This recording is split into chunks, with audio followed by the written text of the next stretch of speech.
What's going on, guys? Alec here in Oz Fury Gaming's good old Revel in York hangar. So what's going on here is a 350R. This bad boy is super quick and super dangerous. I tell you what, I'm used to flying the Sabre, but this thing really is something different. The twin engines on the back are a nice touch too, showing off that this thing has quite a fair bit of power pushing out of it.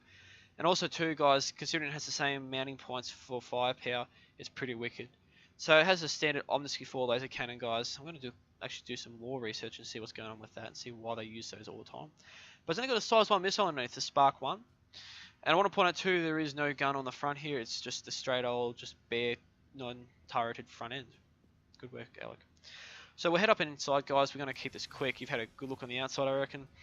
And we'll just jump up this ladder, just go into the cockpit, and then we'll get straight into Arena Commander, make it nice, short and sweet, because today is going to be finishing off the whole series as well. So, let me, guys, just say that I feel like this ship is really opening my eyes to different piloting techniques in the verse. I'm used to flying the Sabre, which is really agile and quick, and flying a Hornet wary about being tanky, but this really teaches you to focus on your accuracy and focus on outthinking your opponent than actually just out brawling or out maneuvering them. Okay, if I go around the side of the asteroid, I can pick him off with a few shots and then move again. More time consuming, but definitely a lot more tactical. So, yet again, guys, it looks the same, except it's black instead of grey for the 325A over there. So, let's hit the verse up and see what Arena Commander can throw at us on Pirate Swarm, eh? Alright, guys, so Pirate Swarm's upon us. Let's finish this last one off and see the true nimbleness that is the 350R. So we get didn't quite get there, we got to like 806 meters per second. But this ship has a grand total of 810 meters per second in afterburner speed at full speed. And we'll hit a nice 270 meters per second just in SCM mode.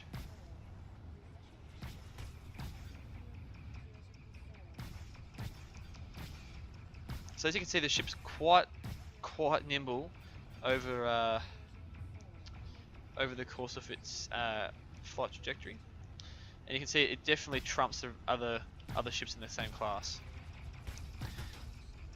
Now this ship is for rent for RAC, but you can't actually buy the ship, like I said a few times. So it's one thing to keep in mind. It's a spectacular ship though compared to the rest of them. I prefer it highly. I would prefer to fly the ship over any of them. And this brings me to an early stance, guys, on what my take is with the 300 series.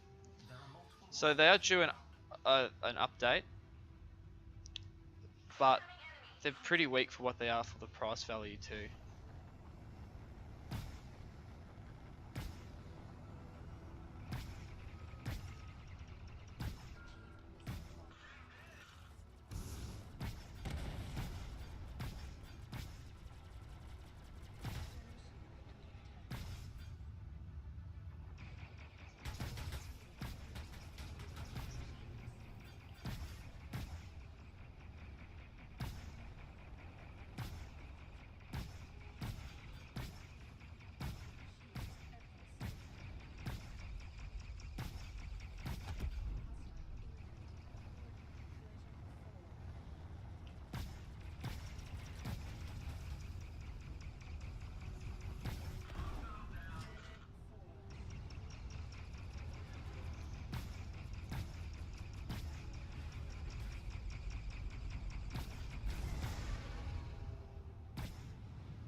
So as we can see here, once you get zoned in with these Omnisky 4s, they can do some good damage.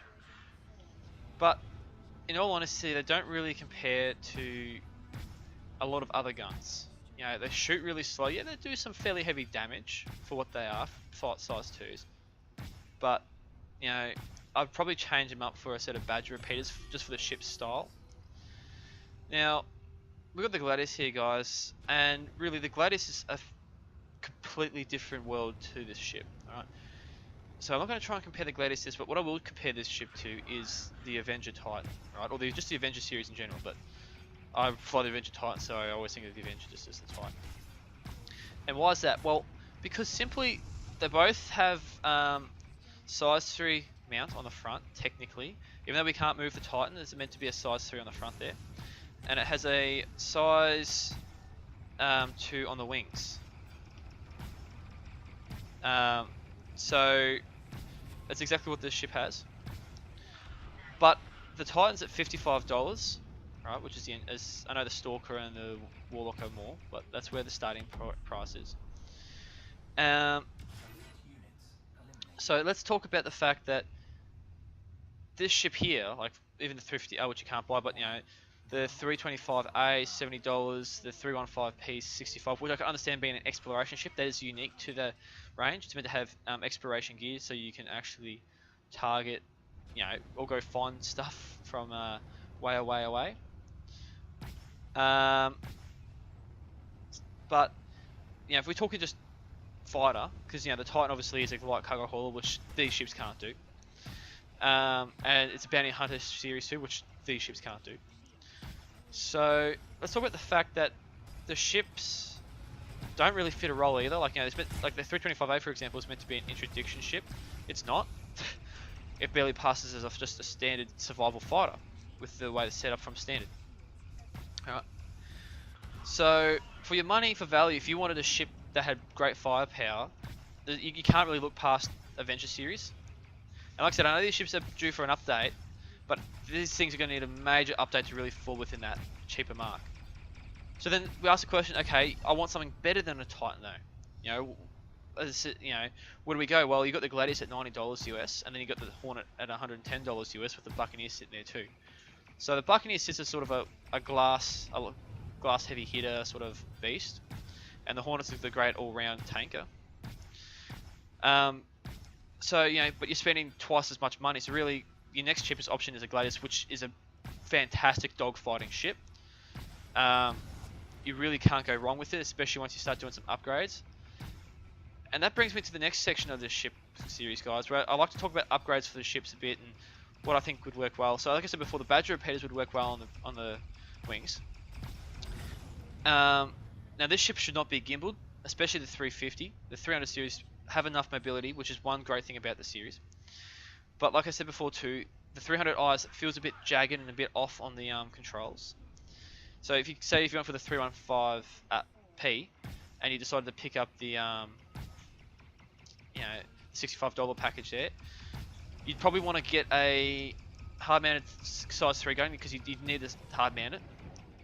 So I'd probably recommend a something like probably a Tarantula if you're going to go badges on the wings, or like something that's a hard-hitting single-shot gun.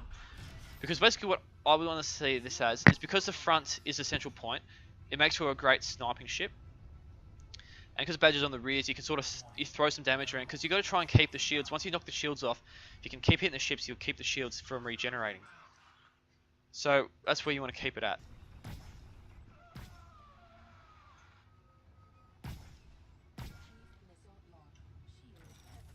So as we can see here, the size 1 missiles are pretty good on it. And I will say the missiles available for the ship are pretty good. I'm pretty impressed with the loadout that it can take. But, you know, if you want missiles and you want 4 guns, let's talk about the Aurora LN. I've got that coming up in a later series. The Aurora LN boasts 2 size 1 guns, 2 size 2 guns, alright, on the wings. Plus it comes with 4 size 2 missiles as well. And that only costs $35, and you can carry cargo, and you have a bed, okay? So the Avenger Titan has a bed too. The Avenger Titan is literally just the Aurora, just neck level, alright? So, you got to ask yourself, guys, what am I better spending my money on? If you guys buy a starter pack and you're looking for just spend a bit more money, you can't really look past an Aurora LN. If you want something a bit more, with a bit more firepower, then yeah, okay, get an Avenger Titan, or, you know, Avenger series. Especially, you know, if you're looking for cargo hauling, obviously the Titan is the one to choose for. But, you know, I just can't see these ships really having a role. Especially when you've got the Buccaneer in there at $110 and the Hornet, which just completely you know, next thing again, with the Gladius at $90. So guys, look, I'm just going to end it up here because, you know, you've seen all this before on the other replays, and if you haven't seen it, then just go check them out. But I'll head back to the hangar and we're just going to finish up with some closing notes on this ship and we'll go from there. Alright guys, so I'm just here to reiterate what I was saying in the Arena Commander, and basically that these ships have no role, okay? Let's be straight, these ships really suck as they are. The 315P is the only standard comedian here because he has a decent exploration gear coming when exploration actually becomes a major point. The rest of them don't really handle that much. If you want to race, yeah, the 350 is good, but let's be honest, you can't buy it, so it's freaking useless for the review. The $300 is just $55, you might as well buy an Avenger Titan for that, and the 325 is way overpriced for what it is as a fighter. Now, if you want to buy a decent fighter, the Gladius at $90 is a good start. If you want something a bit more, such as your Hornet or a Buccaneer, that's $110, like I was saying earlier. So, I would not recommend any of these ships to anyone. Unless you really want an exploration ship at the El cheapo price of $55, get the 315P. But guys, this is nothing for these ships. So I hope you enjoyed the video and you got something out of it. Leave a like if you like the video, and comment if you want to talk about it. And subscribe as well if you want to see more content. Thanks for joining in, guys, and I hope to catch you guys in the verse. Toodaloo.